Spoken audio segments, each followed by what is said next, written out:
আর যারা বিবাহিত ব্যক্তি, যে দেবর ভাবি জেনা করেছেন, দুলাভাই শালি জেনা করেছেন, হ্যাঁ, এই প্রতিবেশীর স্ত্রীর সাথে জেনা করেছেন, অমুক কর্মকর্তার স্ত্রীর সাথে জেনা করেছেন, আপনারা পৃথিবীতে বেঁচে থাকার অধিকার হারিয়ে ফেলেছেন।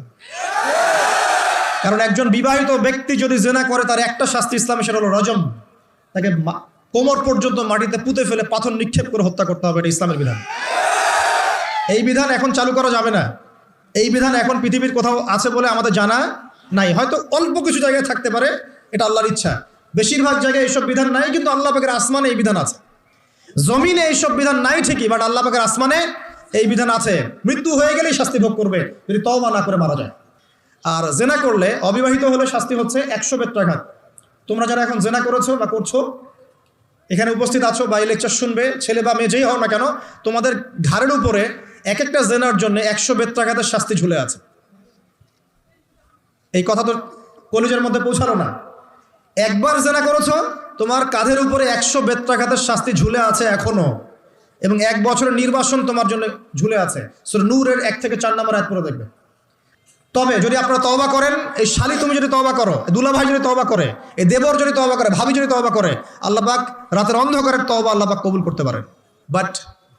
কিন্তু একজন বিবাহিত ব্যক্তি যদি জেনা করে ফেলে, নাউযুবিল্লাহ, যে দেবর ভাবি শালি দুলা ভাই তোমরা শোনো, যদি বিবাহিত কোনো ব্যক্তি জেনা করে ফেলে, সে যদি খাস তওবা করে আল্লাহ পাকের কাছে, আল্লাহ পাক যদি তার সমস্ত গুনাহ মাফ করে দেন, তারপরেও যদি তার এই মামলাটা ইসলামিক কোর্টে চলে আসে, তাহলে তাকে রজম করতেই হবে, বেঁচে থাকার অধিকার নাই।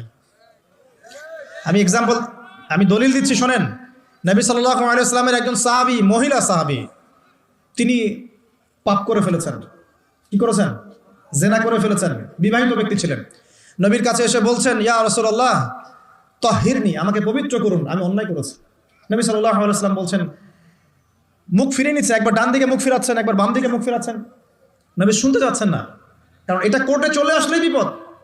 নবীজি বলছেন, বাসায় যাও, তওবা করো, আল্লাহর কাছে তওবা করো, আল্লাহ মাফ করে দিবে। বাসায় চলে যাও, তওবা করো, আল্লাহ মাফ করে দিবে। সে মহিলা বলছে, না ইয়া রাসূলুল্লাহ, আমি অনেক বড় অন্যায় করেছি, আমাকে পবিত্র করুন। আপনি পবিত্র না করেন তাহলে পরকালে আল্লাহ আমাকে শাস্তি দিবেন, আমাকে পবিত্র করুন। এবার নবী সাল্লাল্লাহু আলাইহি ওয়াসাল্লাম বললেন, বাসায় যাও, তুমি গর্ভবতী হয়েছো, হ্যাঁ, বাচ্চা খালাস করো, তারপরে এসো, তোমার বিচার করে দেওয়া হবে ইনশাআল্লাহ। সেই মহিলা বাসায় ফিরে গেল, তওবা করতে থাকলো, তার গর্ভের সন্তান বড় হতে লাগলো। এক পর্যায়ে সন্তান জন্ম হলো। সন্তান জন্ম হওয়ার পর সে এসে বলছে, ইয়া রাসূলুল্লাহ, এই যে কোলের বাচ্চা, এই যে 3 দিন আগে 4 দিন আগে হয়েছে সন্তান, আমাকে এখন পবিত্র করে দিন, আমাকে শাস্তি দিয়ে পবিত্র করুন। নবী সাল্লাল্লাহু আলাইহি ওয়াসাল্লাম বাচ্চা দিকে তাকিয়ে বলছেন যে এই বাচ্চাকে দুধ পান করাতে হবে। এবার তিনি নবী সাল্লাল্লাহু আলাইহি ওয়াসাল্লামকে বলছেন, ইয়া রাসূলুল্লাহ, এই যে আমার বাচ্চা এখন রুটি খেতে পারে, আমাকে এখন পবিত্র করুন। নবী সাল্লাল্লাহু আলাইহি ওয়াসাল্লাম একজন মুসলিমকে বললেন, এই বাচ্চার দায়িত্ব কে নিতে পারবে? একজন মুসলিম সাহাবী বললেন যে আমি নিব ইয়া রাসূলুল্লাহ। তখন তার হাতে বাচ্চাকে সোপর্দ করা হলো। বাচ্চাকে সোপর্দ করার পর এই মহিলাকে নিয়ে যাওয়া হচ্ছে, এবং সাহাবীকে বলা হলো, অন্যান্য সাহাবীদেরকে বলা হলো, তোমরা এই মহিলাকে নিয়ে যাও, নিয়ে গিয়ে রজম করো, অর্ধেক মাটিতে পুঁতে ফেলে পাথর নিক্ষেপ করে হত্যা করো।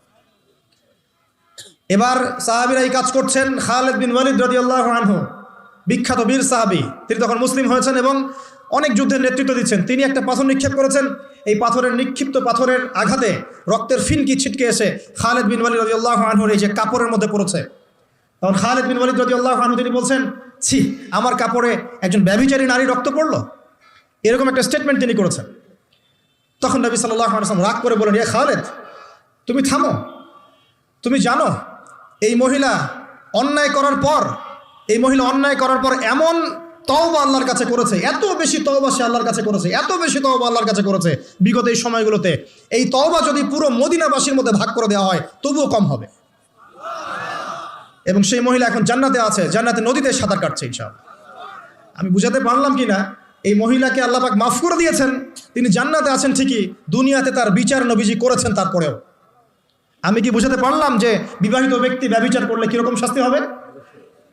এরপরেও যারা এখন ওই জেনার অপরাধে লিপ্ত আছেন, অবিবাহিত হন আর বিবাহিত হন, আল্লাহর ওয়াস্তে আজকে গভীর রাত্রে গিয়ে তওবা করবেন।